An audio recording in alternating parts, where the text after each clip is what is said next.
메마른 땅과 같고 사막과 같은 그 광야를 지나가는 사람들이 있습니다. 슬픔과 괴로움과 질병과 고통과 가난과 실패, 때로는 사람들과의 싸움과 미움으로 인해서 이게 해결되지 않고 계속 반복되거나 또한 가슴에 묻어두고 살아가는 사람들이 있다라는 거죠. 그래서 이렇게 광야의 길을 걸어가는 거 참 쉽지가 않습니다. 때로는 열심히 산 것 같은데 돌고 돌아서 제자리의 인생도 있는 거죠. 그래서 광야와 같은 인생이 싫습니다.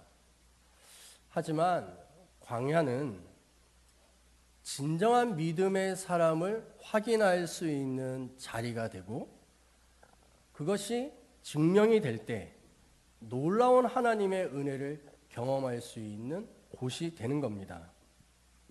그래서 세례 요한도 광야에서 외치는 자리의 소리였습니다.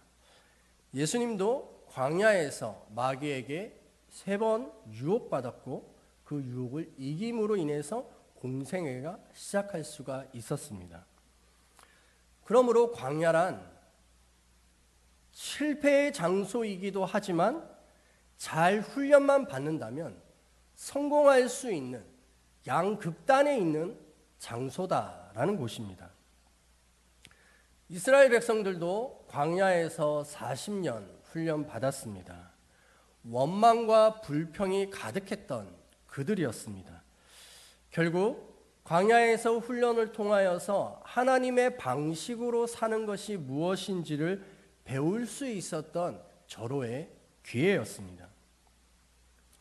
오늘 우리가 읽은 본문에 보면 메마른 땅과 사막이 기뻐하며 즐거워하라 라고 말씀합니다.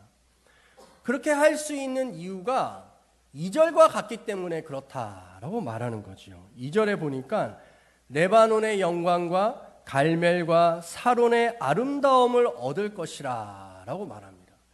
그렇게 아름다움을 얻기 때문에 메마른 땅이라 할지라도 사막이라 할지라도 광야라 할지라도 기뻐하라 라고 명령하시는 것이죠.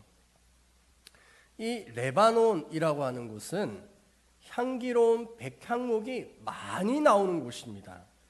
그래서 솔로몬이 자기의 궁궐도 레바논의 백향목으로 건축하였고 하나님께 가장 좋은 것을 드리고 싶었던 그 마음에 성전도 이 백향목으로 건축하였습니다.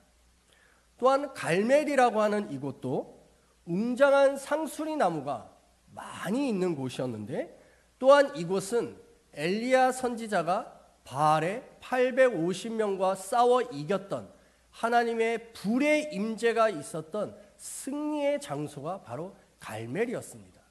또한 사로는 꽃들과 비옥한 목초지로 쫙 펼쳐져 있는 그런 곳이었습니다. 이렇게 아름다운 지역으로 회복될 것이다 라고 말씀하는 것이죠. 이렇게 회복될 수 있도록 하기 위해서 너희들이 해야 하는 것들이 있는데 그것이 무엇이냐면 3절과 4절입니다. 우리 앞에 있는 PPT로 함께 읽어보겠습니다. 시작. 너희는 약한 손을 강하게 하며 떨리는 무릎을 굳게 하며 겁내는 자들에게 이르기를 굳세어라 두려워하지 말라. 아멘. 두려워하지 말라? 염려하지 말라? 이렇게 하나님이 말씀합니다. 떨리는 무릎, 왜 떨릴까요? 자기를 치러 오는 대적의 칼과 그 무시무시한 무기 앞에서 벌벌 떨렸던 것이죠. 하지만 떨지 말라, 무릎을 굳게 세우라 라고 말씀합니다. 하지만 이거는 쉽지 않습니다. 뭘 해도 안 되는 삶을 살아왔던 사람들은 의기소침하고 새로운 것을 도전하기를 주저합니다. 그래봤자 또 실패할 거야 라고 하는 이런 마음의 두려움이 일어나는 것이죠. 그래서 하나님께서는 끊임없이 무엇이라 말하냐면 굳세어라 두려워하지 말라라고 말합니다. 그래서 사람은 외부의 자극보다는 내부에 있는 이 두려움이 결국 무너지게 하는 것입니다. 부모님들이 자녀들에게 끊임없이 하는 말들이 있습니다. 넌 가능성이 있어.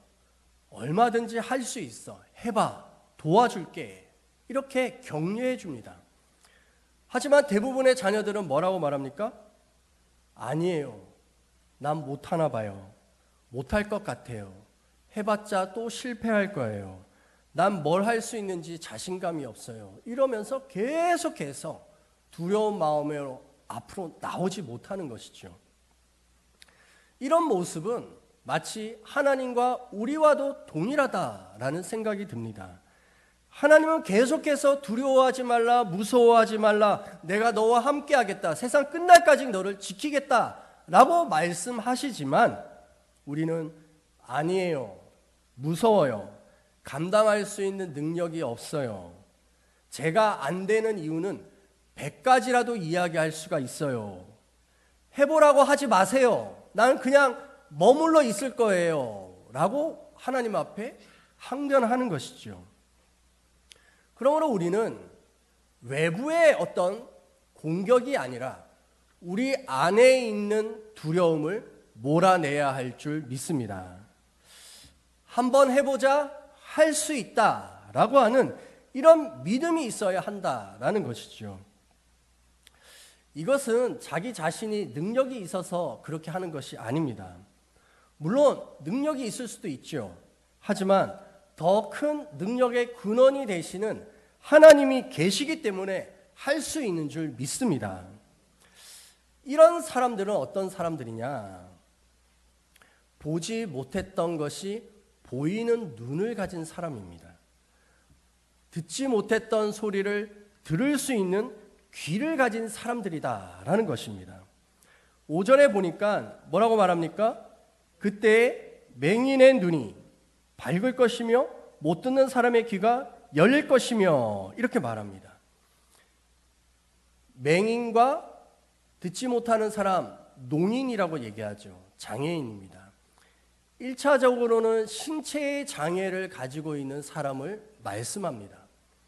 하지만 성경은 신체적 장애보다는 영적인 장애가 더 무겁고 무서운 죄다라고 말씀합니다. 우리 요한계시록 2장 29절 말씀 함께 읽어보겠습니다. 귀 있는 자는 성령이 교회들에게 하시는 말씀을 들을지어다. 아멘. 교회의 성도들이 귀가 없어서 들을 수가 없을까요? 오늘 이 자리에 예배하러 나온 모든 성도들이 다 귀를 가지고 있습니다. 그런데 왜 귀 있는 자는 성령이 교회에게 하시는 말씀을 들으라 라고 말씀하실까요? 귀가 있다라고 하는 것은 그냥 소리를 듣는 것을 얘기하는 것이 아니라 그 말씀이 마음에 와 닿고 자기의 마음 속에서 자신의 삶이 해석되어져서 아, 내가 이렇게 살아야겠구나라고 하는 이해가 되어지는 것, 이것이 귀 있는 자다라고 말하는 것이죠. 그러므로 이 귀는 신체의 귀를 말하는 것이 아니라 영적인 귀를 말하는 것입니다. 지금 이 시간에도 성령님은 영적인 하나님의 소리를 우리에게 들려주고 있습니다. 또한 이 시간 하나님께서는 우리에게 영적인 것을 보라고 말씀하고 있습니다.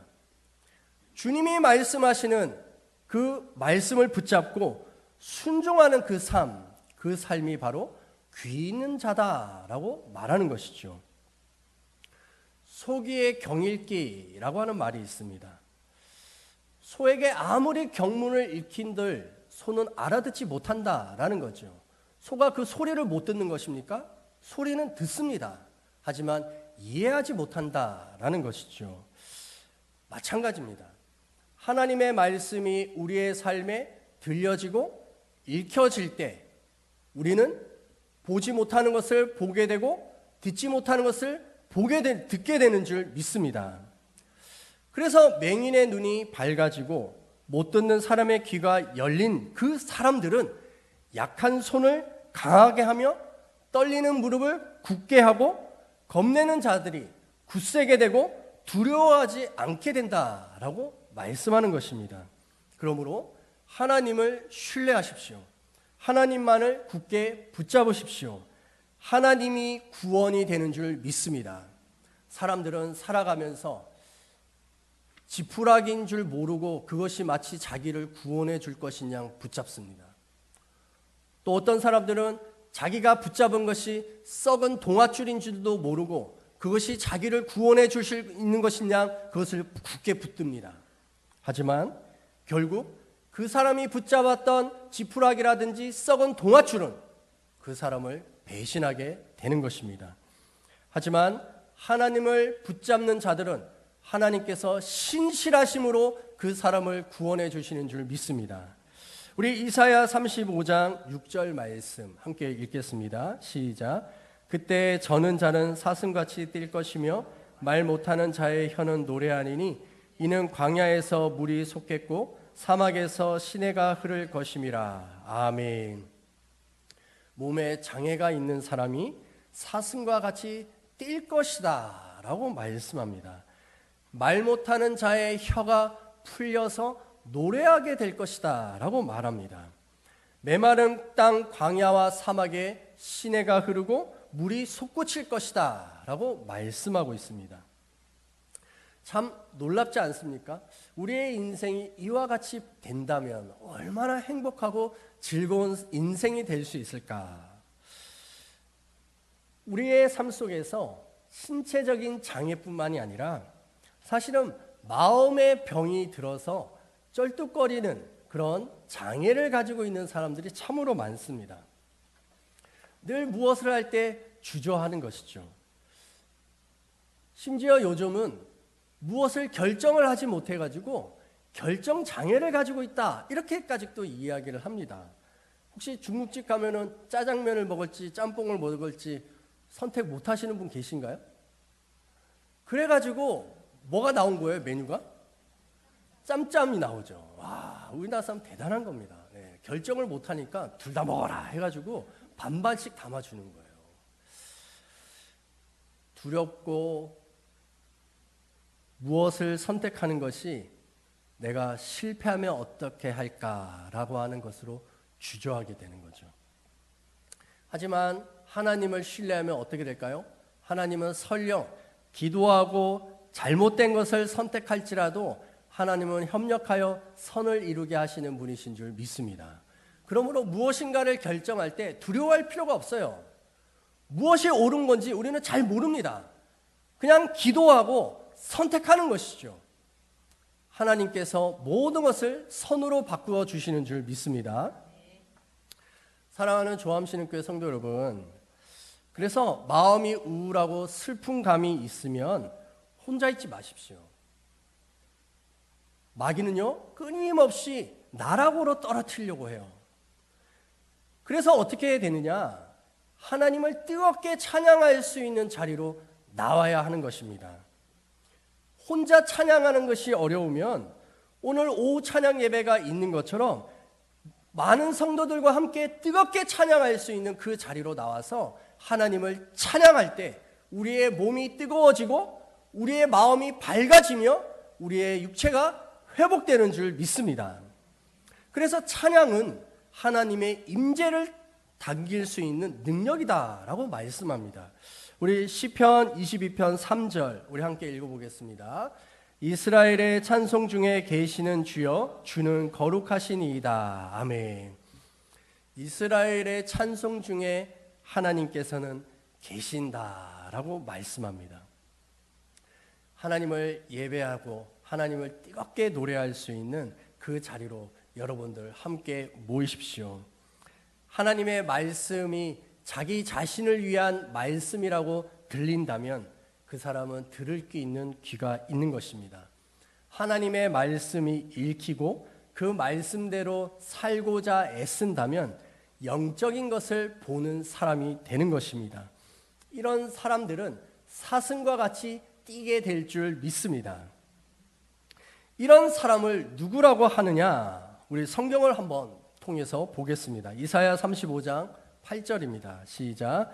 거기에 대로가 있어 그 길을 거룩한 길이라 일컫는 바 되리니 깨끗하지 못한 자는 지나가지 못하겠고 오직 구속함을 입은 자들을 위하여 있게 될 것이라. 우매한 행위는 그 길로 다니지 못할 것이며. 아멘. 그 길을 거룩한 길이라. 그 길은 누구만 갈 수 있어요? 구속함을 받은 자들만 갈 수 있다라고 말씀합니다. 9절 마지막에도 오직 구속함을 받은 자만 그리로 행할 것이며 라고 말씀하고요. 10절에서도 여호와의 속량함을 받은 자들이 돌아오되 라고 말씀합니다. 속량함, 구속함, 거룩한 길을 가는 사람들 다 누구일까요?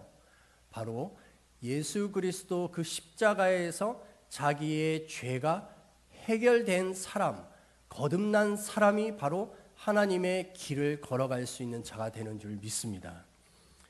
예수님께서 니고데모에게 거듭나지 않으면 하나님의 나라를 볼 수 없다라고 말씀하였습니다. 그러므로 거듭난 자는 끊임없이 예수의 십자가를 바라보면서 주님, 내가 할 수 없습니다. 내가 죽고 예수 그리스도께서 사셔서 나를 주장하여 주시옵소서 라고 고백하는 사람이 거듭난 사람이 되는 줄 믿습니다. 그런 사람들이 보지 못하는 것을 보게 되고 듣지 못하는 것을 듣게 되고 절었던 그 다리가 사슴과 같이 뛰게 되는 것이죠. 또한 메마른 땅과 사막과 같이 광야와 같은 그 길 땅에 생명의 생수가 끊임없이 솟구쳐 나오는 삶을 살게 되는 것입니다. 송명희 시인이 나라고 하는 그런 찬양을 지었죠. 이 송명희 시인은 사지가 다 장애를 가졌어서 혼자 뭔가 하기가 어려운 분이십니다. 근데 그분이 뭐라고 고백합니까? 자기는 남들이 보지 못한 것을 봤고 남들이 듣지 못한 것을 들었다라고 얘기합니다. 그래서 그분은 어떤 사람이에요? 광야와 같은 그 인생이라 할지라도 생명의 생수가 원천으로 솟아나오는 삶을 지금도 살고 있는 것입니다. 그런 삶이 우리 모두에게 일어날 수 있게 되기를 축복합니다.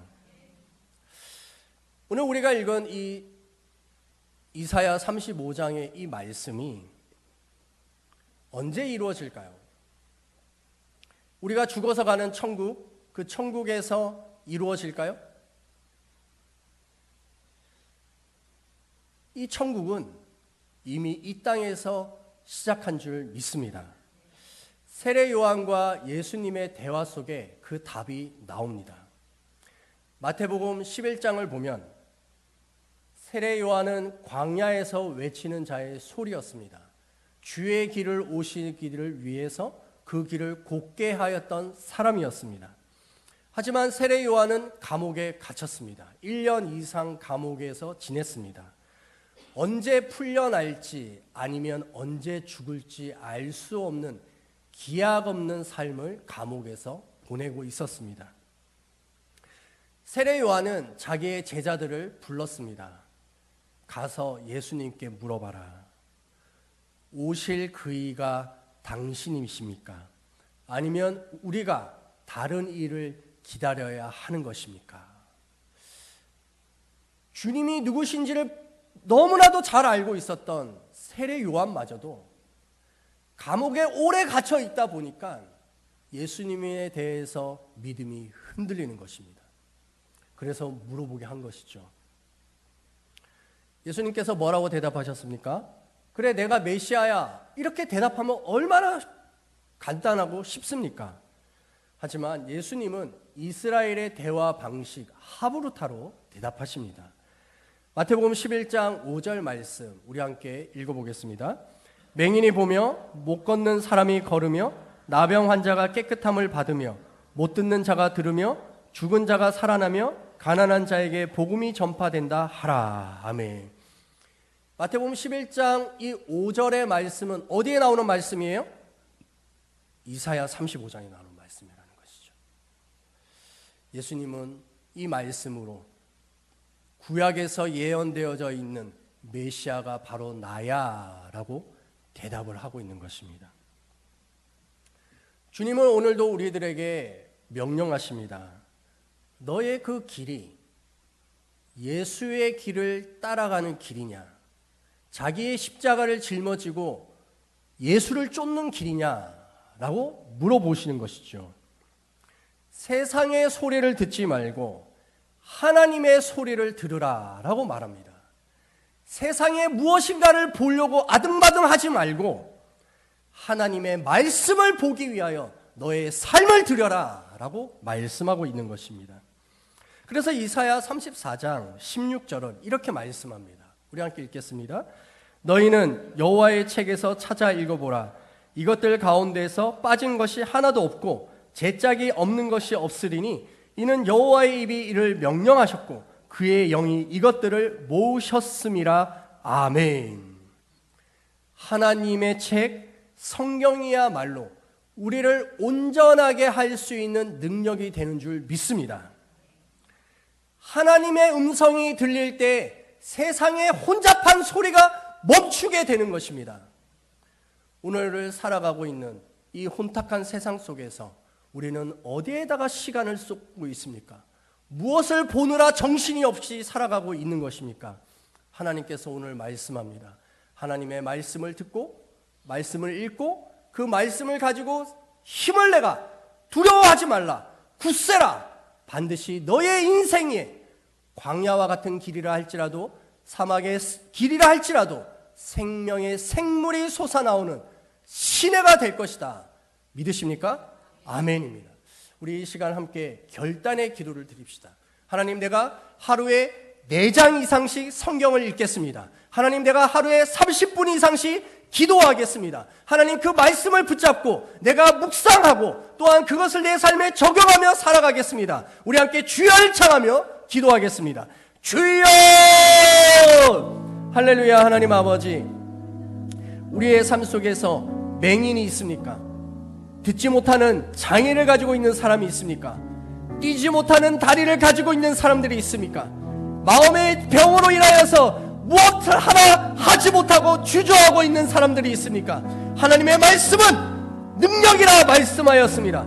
여호와의 책에 찾아 읽어보라. 이것들이 빠짐없이 하나도 없고 제짝이 없는 것이 없다라고 말씀하였습니다. 오 주여, 하나님의 말씀을 읽게 하여 주시고 하나님의 말씀으로 기도하게 하여 주시고 하나님의 말씀을 묵상하게 하여 주셔서 그 말씀으로 두려워하지 않고 굳게 서게 하여 주시옵소서. 두려움을 몰아낼 수 있게 하여 주시옵소서. 그래서 하나님이 우리에게 주고 싶어 하시는 놀라운 하나님의 영광을 경험하기를 기도합니다. 아름다운 대로를 걸어가게 하여 주시옵소서. 여호와의 속량함을 받은 자들이 돌아오며 노래하며 시온에 이르르니 그들의 머리 위에 영영한 희락을 띠고 기쁨과 즐거움을 얻으리니 슬픔과 탄식이 사라지리라 하신 이 말씀이 우리의 삶에 이루어지게 하여 주시옵소서.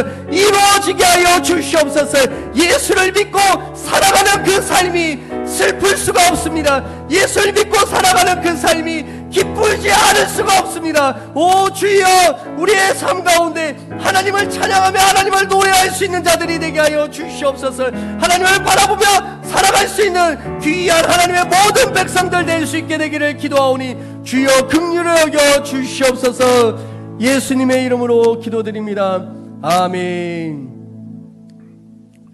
네, 12월 암송 말씀 들려주세요. 하나, 둘. 영혼 없는 몸이 죽은 것 같이 행함이 없는 믿음은 죽은 것이니라. 야고보서 2장 26절. 야고보서 2장 26절. 하나, 둘. 영혼 없는 몸이 죽은 것 같이 행함이 없는 믿음은 죽은 것이니라. 야고보서 2장 26절. 야고보서 2장 26절. 아멘. 네, 이번 대림절 세 번째 주간 기뻐하십시오. 그리고 성도들과 서로 사랑을 나누고 또 서로 위로하고 격려할 수 있는 그래서 하나님의 구원을 경험할 수 있는 시간 되기를 축복합니다. 교회 소식입니다. 공동의회가 오늘 11시 예배 후 본당에서 있습니다. 이 공동의회 대상자가 누구냐면 세례교인으로 우리 교회에 등록된 18살 이상의 모든 회원들을 말하는 겁니다. 그러면 이 자리에 있는 분들 아마 대부분 다 해당될 것입니다. 그래서 2023년 결산과 24년 예산안을 다루게 됩니다. 많이들 참석하셔서 우리 교회가 재정을 어떻게 쓰고 있는지를 좀 잘 보시고 또 우리 교회가 어떤 계획들을 가지고 있는지를 또 볼 수 있는 시간이 될 것입니다. 2023년 하반기 등록 새가족 교육이 오늘 오후 1시 1층 회의실에서 있습니다. 오늘 오후 찬양 예배는 오후 2시에 그리스도의 향기 찬양팀과 우리 청소년들 아이들도 함께 있죠. 함께 예배를 드립니다. 오늘은 특별히 대광교회 원로 장로님이신 오정호 장로님께서 오셔서 합력하여 선을 이루어 주시는 하나님이라고 하는 제목으로 말씀을 전하십니다. 그래서 재직 회원들 그리고 봉사자 우리 교회를 봉사하는 모든 분들을 이야기를 하는 겁니다. 오셔서 정말 봉사의 의미가 무엇인지 또 교회를 사랑하고 섬기는 것이 무엇인지를 좀 들을 수 있는 좋은 시간이었으면 좋겠습니다. 3대와 함께 드리는 예배입니다. 다음 주일은 1부와 3부 예배만 있습니다. 이 9시 예배가 다음 주는 없어요. 3대와 함께 드리는 예배이기 때문에 그래서 11시 예배에 3대와 함께 드리는 예배로 드립니다. 성탄 발표입니다. 12월 24일 오후 2시에 있습니다. 그리고 그 성탄 발표 때 우리 아이들에게 이 성탄의 기쁨을 좀 나누었으면 좋겠다라고 하는 생각 속에서 우리 아이들에게 케이크를 좀 선물을 해줬으면 좋겠다라는 마음이 들었습니다. 그래서 케이크 후원 접수를 받습니다. 우리 홍승진 목사님께 뭐 케이크를 하나도 좋고 2개도 좋고 뭐 개인으로 하셔도 되고 또 아니면 뭐 남성교회나 여전도회나 뭐 이렇게 해서 하셔도 좋습니다. 그래서 저도 케이크를 이렇게 한 3개 정도 접수하려고 합니다. 그래서 많은 분들 이게 신청해 주셔서 우리 아이들이 많이들 입이 활짝 펴졌으면 좋겠다 이런 생각이 듭니다. 1, 2월호 큐티인 신청 오늘까지 각 목장 목자에게 신청해 주시기 바랍니다. 강단 하나입니다. 성세일 또 김희영 성도님께서 어머니 이인희 권사님 생신 감사로 아름다운 강단 하나 해주셨습니다. 감사하고요. 그리고 떡 나눔입니다. 오늘 점심 식사 시간에 떡을 나눠주시는데 정봉은 또 장정원 집사님께서 부모님 생신 감사로 이렇게 또 떡을 준비해 주셨습니다. 감사합니다. 2024년 교회 봉사 지원 헌금 작정서 기도하고 하나님 앞에서 결정하셔서 12월 24일 주일까지 헌금함에 넣어주시면 되겠습니다. 24년 강단어나 신청 작성은 1층 로비 게시판에 보면은 적게 되어 있습니다. 12월 81번째 북토크 기도가 인생을 바꾼다. 참 좋은